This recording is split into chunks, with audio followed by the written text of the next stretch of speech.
Okay, so I would like to do 11.2 number 37, which tells me f of x equals x cubed plus x plus 1 is apparently invertible. And the first thing they asked me to do is, yo, draw a picture of this thing. Just like Yeah, they said it in this kind of silly way where they said graph y equals f of x. Explain how you can tell from the graph that f is invertible, which amounts to, yo, dude, stick this in a graphing calculator to get a picture. So I have, I jumped ahead a step. Let me turn my calculator back off and turn it on again. Oh. So you turn it on with this button down here. Yeah. You guys on board with that? And a bunch of numbers. What have you been doing with this thing? Gross. Okay, that was scary, so I cleared it. I'm rid of that. All right, then I need where do I plug in a function to graph? Y equals. Go to the y equals button, which you guys can't read, but it's this first one. And then you need to put in your function. So I need x cubed plus x plus 1. Yes. So I do x for the variable, right? That's this variable button. And then caret. It's called the caret. I know. And then 3. And then down. Uh-oh. No. Sorry, calculator's too advanced for me. You got to push over. Then you need a plus and an x and a plus and a 1. How else could you graph this? Like if you had smashed your graphing calculator in a fit of joy earlier today. Plug in numbers. Yeah, you could like make a table and plug in some numbers, right? So then you hit the graph button and it looks all dorked up because Mika was doing chemistry. No worries. So how do I get it? Why are you apologizing? How do I get this back to the regular window? Zoom and you have to You either click zoom something or you click window. So zoom, and I'm really a huge fan of zoom 6. 6 is standard. So that's the 10 by 10. Zoom fit. Yeah, so zoom fit's another good one to know. Zoom fit has the kind of strange, zoom. Yeah, especially since you have equation that like approaches something in a different direction. It can. Yeah, so if you make zoom fit, you get this kind of picture, right? It doesn't even show And- the y-axis. So this is really close to the y-axis or to the x-axis in here. I'm not really sure whether that bobbles up and down in there at all because of the zoom fit. You guys see that? If I want to look if I want to know how big this window is, if you go into the window, you'll see that my y min and max are 1,000, right? So what if it goes above the x-axis by 1 and then below the x-axis by 1? You're not going to see that at all, right? So I really do think that adjusting those is probably appropriate. So I'm going to do zoom 6. What about zoom trig? I would not use zoom trig on a function that's not. Oh, that was Trig the and a last metric. section I was supposed to use. Got it. Yeah, but the zoom trig function or the zoom trig button is good to know. Yes. So here I have my picture. They're asking me, so first thing, it's invertible, and then they're saying graph it and explain how you can tell from the picture that it's invertible. So the answer to part A is horizontal line test. You guys all remember how the horizontal line test works? Yeah. Make a horizontal line. Like horizontal line. That sounds so self-explanatory. Yeah. So take your horizontal line, kind of run it up and down. If it ever hits more than once, It's not a function. no, Invertible function. it's not an invertible function. What's the other one? Vertical line test. The vertical line test, which tests for whether this is a function or not, right? So the vertical line test says this thing is a function. The horizontal line test says the inverse idea to this thing is also a function.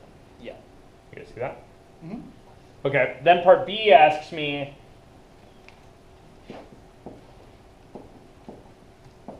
what is f inverse of a half?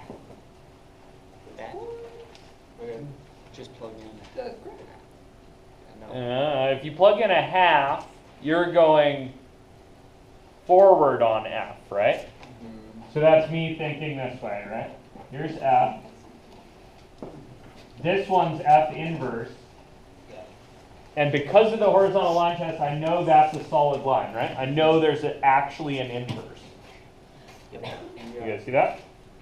So where's the 1/2 live? Goes, you put in 1/2 on the left bubble, and it goes into become a right bubble. Yeah, if I'm going to feed that into F inverse, it better live in the domain of F inverse, right? So it should live at the beginning of the F inverse arrow. So that 1/2's over here. And you're wondering, what did F take to a half?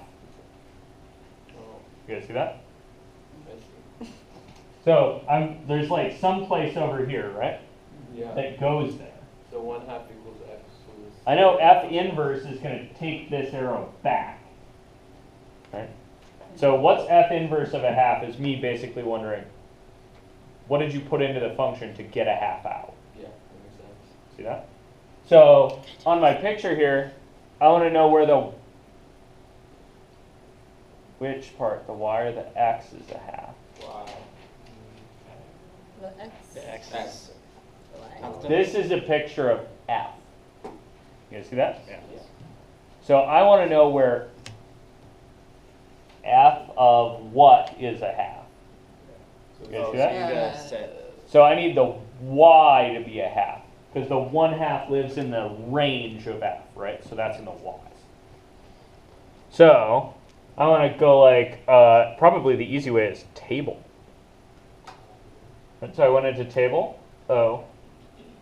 How do you get do you guys remember how to get the table to do different? second table, or well, Joey had that weird way, right? Did you just Uh, say the value you want? So there's one down here. Oh, that's probably not the table one. Where is it? Second table sets open. Yep, it's in table set. So table starts at -1. Sure, that seems reasonable. We could start it at let's start it at -5 or something.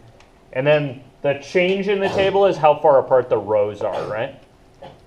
So if I want the rows to be a little closer together, I might do like, let's do 0.5. And then go back into your table. Oh, well, clearly I didn't need to start at -5 because the y there is -129, Nice. right? So I'm really scrolling down this table and I'm looking for a half in here. Oh, -0.5 is fairly close. You guys see that? Minus 1.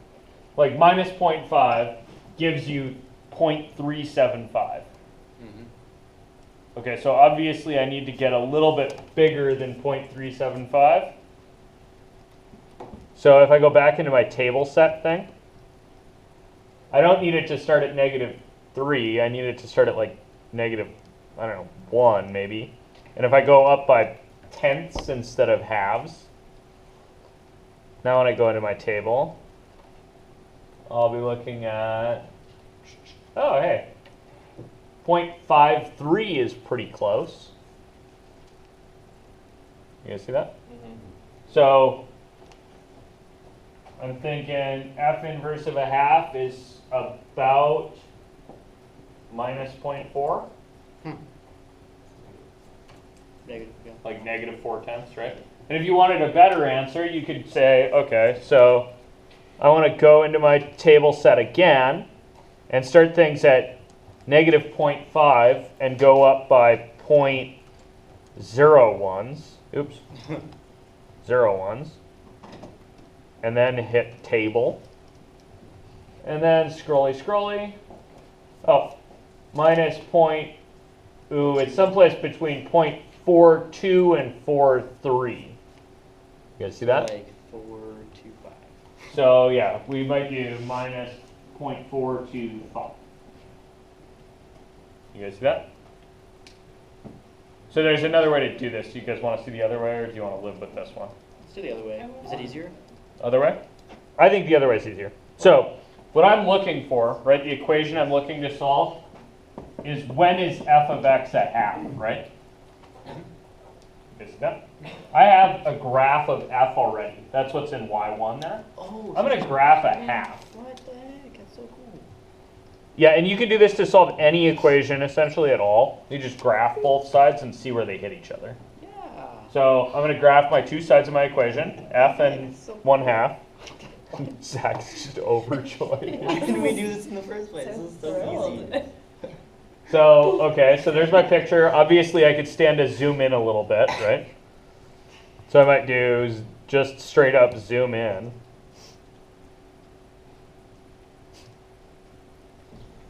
Cool. All right, I could scroll over there with my little cursor, which is the dumb way. Trace.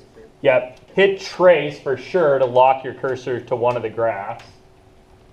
Then you could scoot down in there and be like, oh, hey, look, at minus 0.255, we're at 0.497. And up here, oops, that's a lot bigger, that's a lot smaller. It's not getting me a really great estimate, right? You guys remember the other trick? Second, calculate. Yeah, under the calculate button.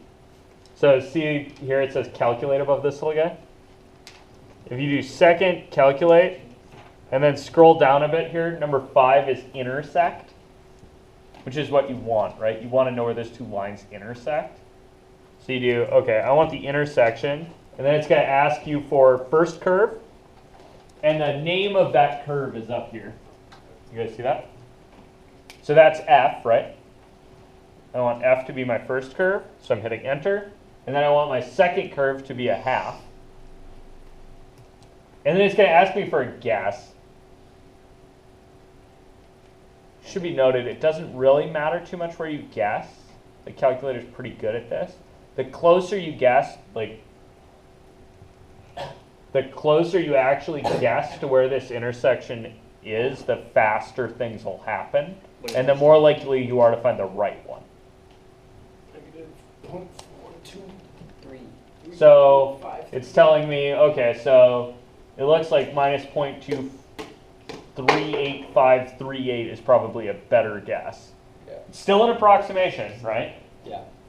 But it's definitely a better guess.